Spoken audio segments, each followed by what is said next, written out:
আসসালামু আলাইকুম রহমতুল্লাহি ওবরকাতুহু।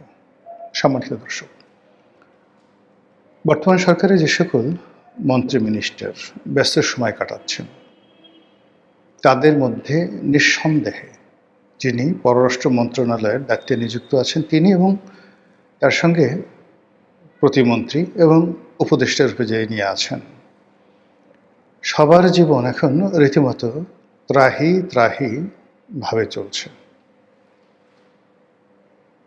আপনারা জানেন যে এই সরকারের মাত্র ৪৫ দিনের মধ্যে পররাষ্ট্রমন্ত্রী বহু দেশ ভ্রমণ করেছেন। তার উল্লেখযোগ্য ভ্রমণগুলোর মধ্যে মার্কিন যুক্তরাষ্ট্র, তারপর ভারত, এবং ভারত থেকে তিনি আবার মরিশাস গিয়েছেন। সেখান থেকে ফিরে তিনি বেইজিংয়ে যাবেন। বাংলাদেশের যে রাজনীতি এই মুহূর্তে যেভাবে বিদেশ নির্ভর হয়ে পড়েছে, যেভাবে সরকারের হাত পা রীতিমতো শিকলবন্দি হবার উপক্রম হয়েছে, এরকম বিপদে আমরা কখনো কোনো অবস্থাতে পড়িনি স্বাধীনতার পরে আজ অবধি। শুরুটা হয়েছিল ডিপ স্টেট দিয়ে। শেখ হাসিনার পতনের জন্যে এবং শেখ হাসিনা ক্ষমতায় থাকার জন্য উভয় পক্ষই বিভিন্ন সময় বিদেশিদের দ্বারস্থ হয়েছেন। আপনাদের মনে আছে যে শেখ হাসিনার জমানাতে সেই ২০১৪ থেকে ভারতের পররাষ্ট্র সচিব, ভারতের পররাষ্ট্রমন্ত্রী স্বয়ং নরেন্দ্র মোদী এবং একই সঙ্গে চীন এবং আমেরিকার যারা লবিস্ট গ্রুপ রয়েছে তাদের সঙ্গে প্রাণান্ত চেষ্টা করে আওয়ামী লীগ চেষ্টা করেছে ক্ষমতায় টিকে থাকার জন্য। অন্যদিকে জামাত এবং বিএনপি কী করে ইউরোপীয় ইউনিয়নকে নিজেদের পক্ষে আনা যায়, কী করে হোয়াইট হাউসে নিজেদের বক্তব্য পৌঁছে দেওয়া যায়, বিভিন্ন লবিস্ট গ্রুপকে নিয়োগ করা যায়। এর বাইরে বিভিন্ন সংগঠন, সেটা নেতিবাচক হোক যা কিছু হোক, আমরা জুলাই আগস্ট বিপ্লবের সময় যে সকল প্রলয়ঙ্কারী ঘটনার কথা শুনতে পাই, স্নাইপার রাইফেল, সেই রাইফেলের গুলি, আরও অনেক কিছু, দিন যত যাবে এগুলো বের হবে। ফলে কি হলো, শেষ পর্যন্ত একটা বিপ্লব হলো। এখন বিপ্লবীরা বলছে যে তাদের এই বিপ্লবকে গিলে খেয়ে ফেলেছে মার্কিন ডিপ স্টেট।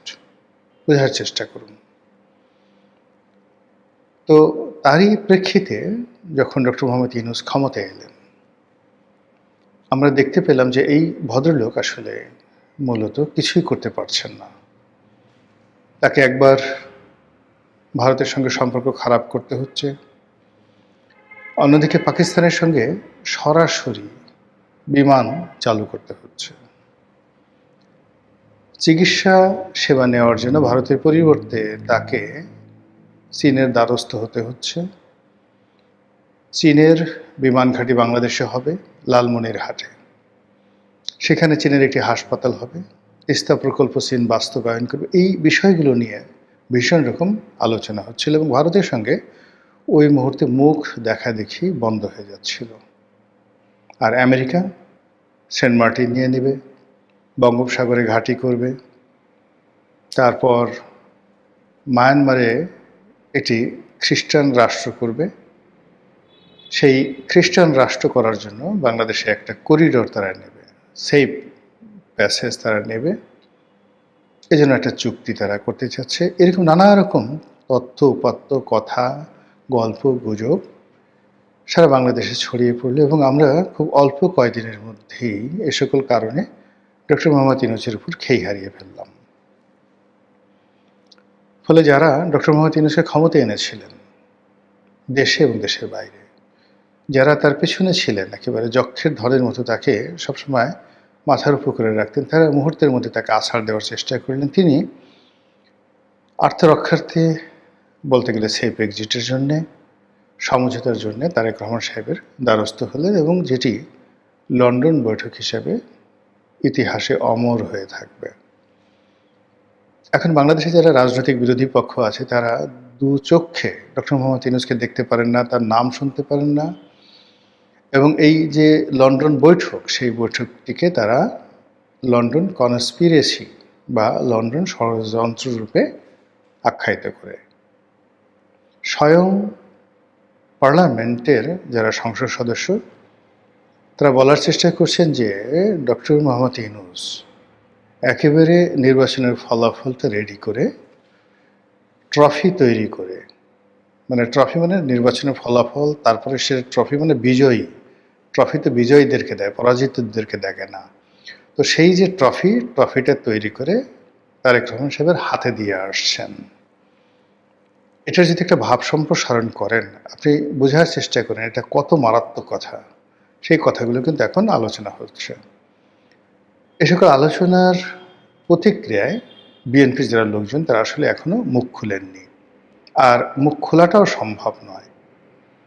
ভীষণ সেন্সিটিভ কথাবার্তা, কিন্তু অবস্থার দৃষ্টি মনে হচ্ছে যে বিএনপির যারা লোকজন তারা বিব্রত, তাদের মুখে হাসি নেই, এবং তারা বিরোধী পক্ষের এই সকল কথাবার্তার সঠিক উত্তর তারা দিতে পারছেন না। এরকম একটা জটিল যখন অবস্থা দেশের মধ্যে, তখন এই সরকার যা করতে পারবে আগামীতে, তারা কেবল দুর্বলের উপর অত্যাচার করতে পারবে, সবলের উপরে তারা তাদের আইন প্রয়োগ করতে পারবে না। এমনকি নিজের দলের যারা লোকজন রয়েছেন, চাঁদাবাজ, মাস্তান, গুন্ডা, সিন্ডিকেট সদস্য, তাদের বিরুদ্ধেও তারা ব্যবস্থা নিতে পারবেন না। ধরুন এখন এই সময়টিতে প্রায় $4.25 বিলিয়ন মার্চ মাসে এসেছে, আর প্রথম সপ্তাহে এপ্রিলের যে রেমিটেন্স এসছে বিদেশ থেকে, সেটা অতীতের যে কোনো সময়ের চাইতে, এমনকি মার্চ মাসে যে $4.25 বিলিয়ন এলো, এবং তা অতীতের সকল রেকর্ড ব্রেক করলো। তো সেই যে রেকর্ড ব্রেক করার পরে আবার নতুন রেকর্ড ব্রেক হলো এপ্রিল মাসে। ইট মিনস আমাদের ফরেন রেমিটেন্সের অভাব নেই, কিন্তু তারপরে ভোজ্য তেলের দাম কেন বাড়ল? জ্বালানি তেলের ব্যাপারে ধরুন হরমুজ প্রণালী বন্ধ, বিকল্প পথ থেকে আসতে কষ্ট হচ্ছে, এসব নিয়ে আপনি নানা রকম কথাবার্তা বলতে পারেন, কিন্তু সয়াবিন, পাম অয়েল বা অন্য যে সকল রান্নার যে তেল, সেটা নিয়ে কেন কথাবার্তা হচ্ছে? মার্কেটে কেন পাওয়া যাচ্ছে না? দাম কেন আকাশচুম্ব হয়ে গেল? জামাতের সভাপতি ডক্টর শফিকুর রহমান তিনি চমৎকার একটি কথা বলেছেন যে বাজারে তেল নেই, কিন্তু পার্লামেন্টের ভিতরে তেলের কোনো অভাব নেই। সরকার দলীয় সংসদ সদস্য যারা আছেন, মন্ত্রী যারা আছেন, তারা দিদারসে ধুমছে তারেক রহমান সাহেবকে মহামানব বানানো, বেগম জিয়াকে মহামানব বানানো, শহীদ প্রেসিডেন্ট জিয়াউর রহমানকে অতি মানব বানানো, শুধু মহামানব নয়, অতি মানব মানে অলৌকিক গুণসম্পন্ন অতি মানব। এবং জাইমা রহমান, তার মা যিনি আছেন জুবাইদা রহমান, তাদেরকে মানে নারী জাগরণ, নারী আন্দোলন, নারী জাতির সেই মাউন্ট এভারেস্ট, এটি বানানোর জন্য ড্রামের পর ড্রাম তেল নিয়ে সরকারি দলের যারা লোকজন রয়েছেন তারা সারা দিন গবেষণা করছেন যে এই তেল কিভাবে মাখলে, কিভাবে এই তেলগুলো ব্যবহার করলে নেতার মনোরঞ্জন হবে, নেতা খুশি হবেন। এই যখন দেশের অভ্যন্তরীণ রাজনীতি, তখন ভারত, পাকিস্তান এবং আমেরিকা, সঙ্গে চীন, এই দেশগুলোর যে চাপ আমাদের দেশের উপর, এগুলো রীতিমতো সরকারকে আলু ভর্তা বানিয়ে ফেলছে। আপনারা জানেন যে আমেরিকা এই অঞ্চলে ইন্দো প্যাসিফিক তাদের যে একটা স্ট্র্যাটেজি রয়েছে, সেই ইন্দো প্যাসিফিক যে জোট, সেই জোটে বাংলাদেশকে তারা চাচ্ছিল শেখ হাসিনার জমানা থেকে। শেখ হাসিনা সেখানে যোগদান করেননি মূলত চীনের কারণে।